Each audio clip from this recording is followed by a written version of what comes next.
Brenda, for the minutes, can we have closed session adjourned at 6:25? 6:24. All right, so we have everyone here. Yeah. Okay. So I call the regular meeting of the Imperial Valley Healthcare District to order. And we have the roll call determination of quorum, please. Director Bernworth, Director Goodstuff, Here. Director Bedard, Director Proctor, Here. Director Berker, Here. Director Von Dess, Here. Director Garcia. Here. Thank you. And if we can all stand for the pledge. I pledge allegiance to the flag of the United States of America and to the republic for which it stands, one nation, under God, indivisible, with liberty and justice for all.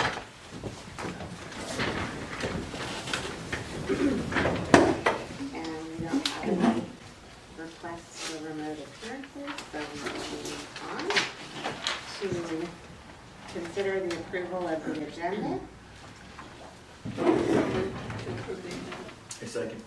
All in favor, say aye. Aye. Okay. Public comments. At this time, the board will hear comments on any agenda item.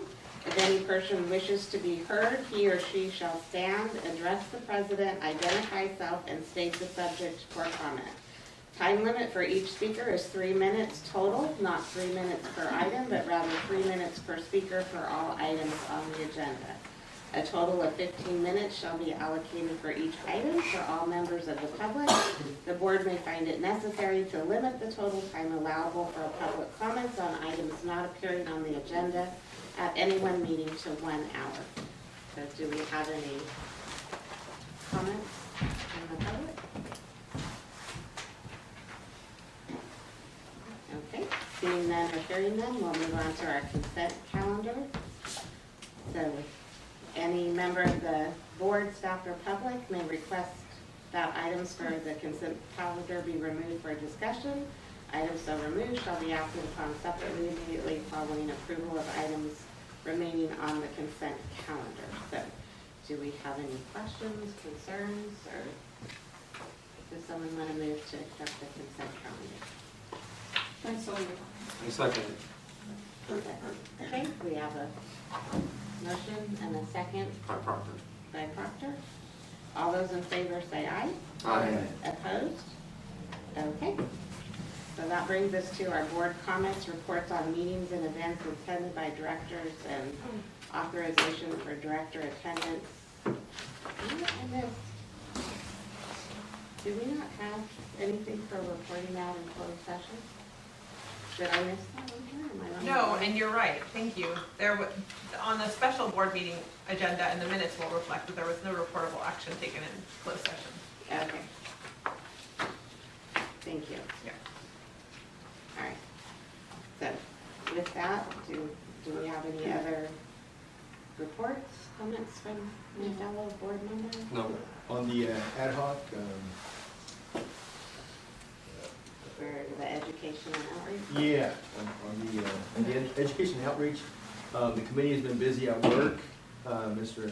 Frank Salazar has been doing some great work for us, along with Chris and Tomas and Tony. Thank you very much, guys.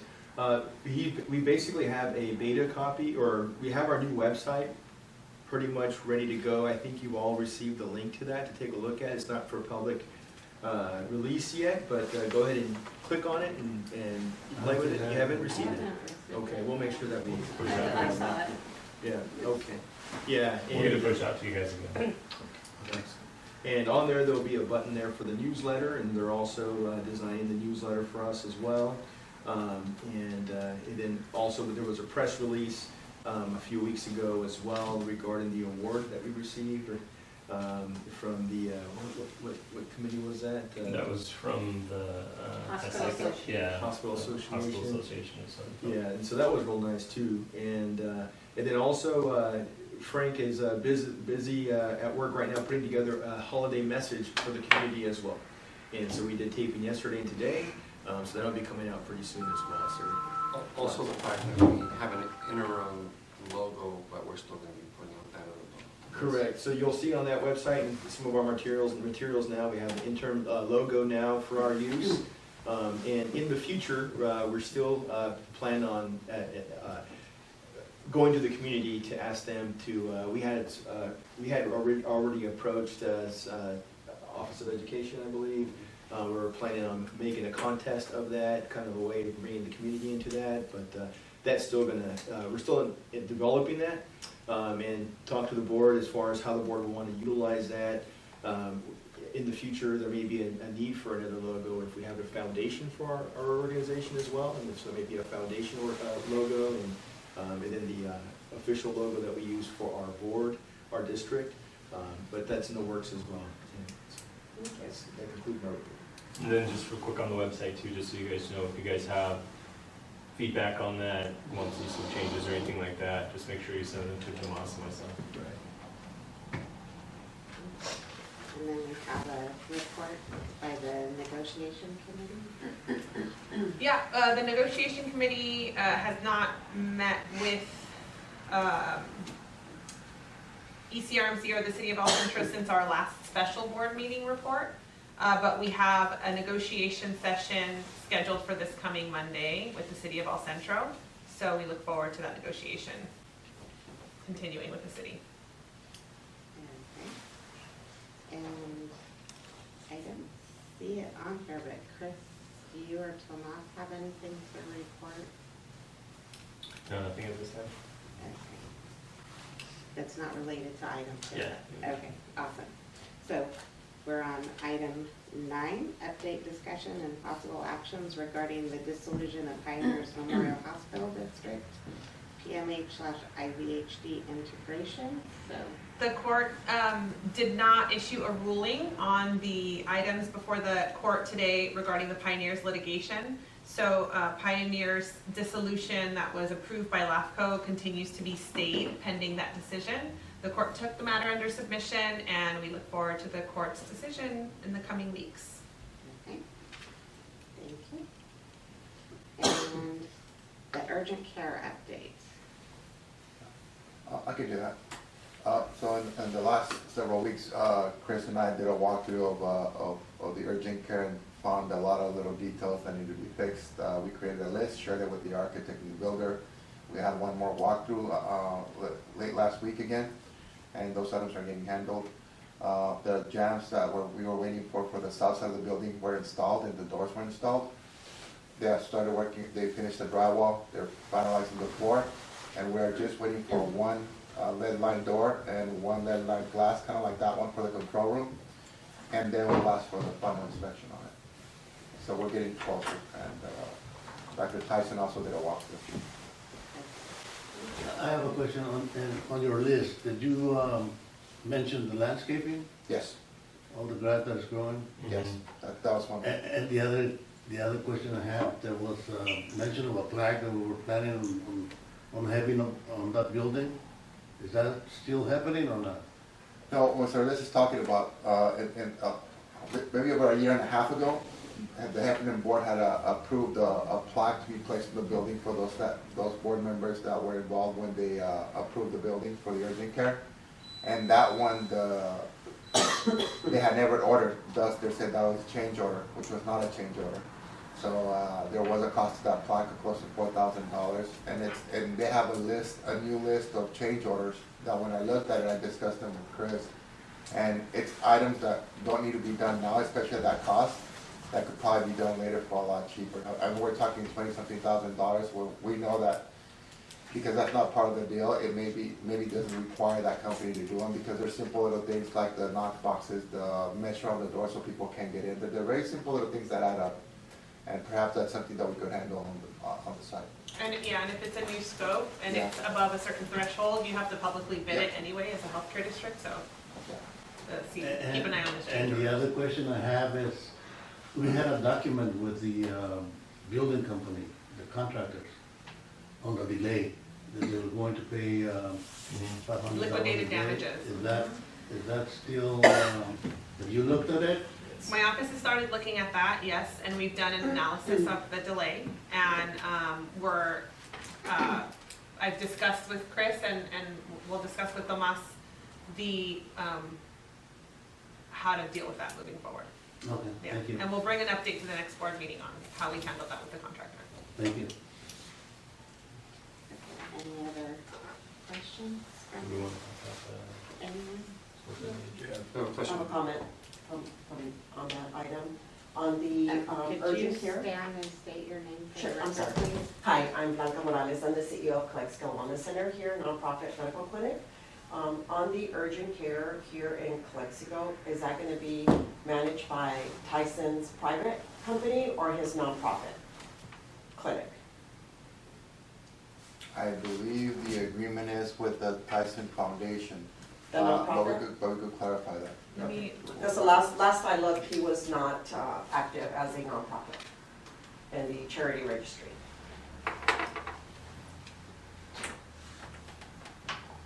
Because the guidelines, when you guys contracted him with Heffernan Healthcare District, was that it's supposed to be a nonprofit practice. That was the RFP 4 years ago or 3 years ago, correct? You know what, I don't recall, so I'll have to look at it and get back to you on that. Hey, Tomas, can I say something? sure. At the very beginning of our board, I think I brought up that question specifically about Dr. Tyson getting or obtaining that contract. And I think I actually asked that specifically. Yeah. And I don't remember what the result was, but I thought it was something about how the time frame during that period of time and who was available to put in for it. But then the follow-up was that Dr. Tyson at that time, when he got that bid or whatever, the contract, he wasn't officially a nonprofit until afterward. Correct. And that was something that, I don't remember exactly, but I know I brought it up almost a year ago, so. I will say the lease is between Heffernan and Tyson Medical, Inc., which is a California corporation, DBA, All Valley Urgent Care. So it's not the nonprofit that, It doesn't appear to be, but I don't know. that's what I thought. I don't, But I'd when have he to look up applied the, on the RFP, it's a nonprofit foundation that was not yet established until afterwards. Okay, I can get you copies of that. okay. Well, thank you for your comments, and we will take that under advisement.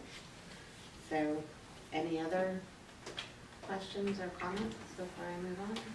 No? Okay. So that brings us to our strategy planning session. I think we're gonna table that one, yeah. Which we're tabling tonight, so that will be tabled, so that'll come back around. So now we have our discussion and consideration for possible action. Our interim CEO employment agreement, we're also tabling at this time, correct? correct. Okay. And then we have our amendment to a professional services agreement between Imperial Valley Healthcare District and the Berkeley Research Group, BRG, for financial strategy services. Correct. I'll take that item very briefly. There's a 2-page amendment that was drafted. The agreement that this board executed with BRG many months ago had a cap, a not to exceed cap of $250,000 with an additional $50,000 contingency on an emergency basis by the board chair for spending. And we also had a provision in that agreement that required BRG to give us notice when they were at 80% of the cap. So last week, BRG gave us notice that they're at 80% of the cap. The reason to do that is to make sure we're aware of expenses, not letting things get too crazy, and then so that we're able to incrementally increase the cap as appropriate if the board chooses to do that without, digging the agency into a hole in terms of like, the agreement says they're not allowed to do work past the cap, and so if they do work, they're not gonna get paid for it. So the reason we're bringing this amendment is so that the board can consider increasing the cap to allow BRG to continue to advise Ivhd through the ECRMC negotiations and, just incrementally keep tabs on the total expenditures if you'd like. So there's a proposed amendment with blanks. Again, they haven't hit the cap yet. They're at 80%, so we still have wiggle room. We could still bring this back, but out of an abundance of caution, we brought it to make sure that we're not bumping up against the cap in case, for example, between now and the next board meeting, there's a flurry of work that needs to be done because maybe we make a ton of progress with ECRMC, or maybe, who knows. So one of the ideas of, that we discussed offline with the negotiating committee is potentially to increase the cap by $100,000 with the same proviso of notice at the 80% mark, but that's a number that's up to this board. All the other terms of the agreement would remain the same. So, any discussion, any No discussion on my part. recommendations, or someone, I would entertain a motion to update the contract. So actually, the contract would read 350,000 if we did 100, correct? Correct, the payment cap would be $350, so it's currently $250, and they gave notice at the 80% mark, which is $200K. So it would, if we increased it by 100,000, it would be $350 with an extra 50,000 emergency expenditure that would have to be pre-authorized by the board chair. So, I make a motion to increase the cap to $350,000 with the $50,000 emergency fee with the approval of the board. Second. okay, we have the motion, I guess they tied, so I'm gonna go with the motion from Mr. Garcia with a second from Mr. Valdez. If there's no other discussion, all those in favor say aye. Aye. Opposed? Motion carries, thank you. And the last item is our JPA with UCSD. We can also table that one. We will continue to have discussions with UCSD regarding the joint powers agreement as the negotiations with ECRMC progress. Okay. So item C is tabled. That brings us to our update regarding AB 918 progress. Do you have anything further Nothing further. than what's already been said? Do you have any general counsel updates? I do not at this time. Okay. So items for our future agenda. We have a, My recommendation in terms of items for future agenda, we're gonna bring a proposed calendar for regular board meeting dates to the January board meeting, so we can set regular board meeting dates for the 2025 calendar year. We'll potentially bring back, depending on the court's ruling on the Pioneers litigation, the interim CEO employment agreement, another item regarding the dissolution and integration of PMH into Ivhd, and potentially a discussion regarding the joint powers agreement with UCSD. okay. Is there anything else anyone here would like to add on to the agenda for our next meeting? I think that's enough. Yeah. We're getting pretty energetic. Yes, yeah. But with that, if no one has any further items for discussion, anything that I missed, no, then consider us adjourned at 6:45. Great job. Thank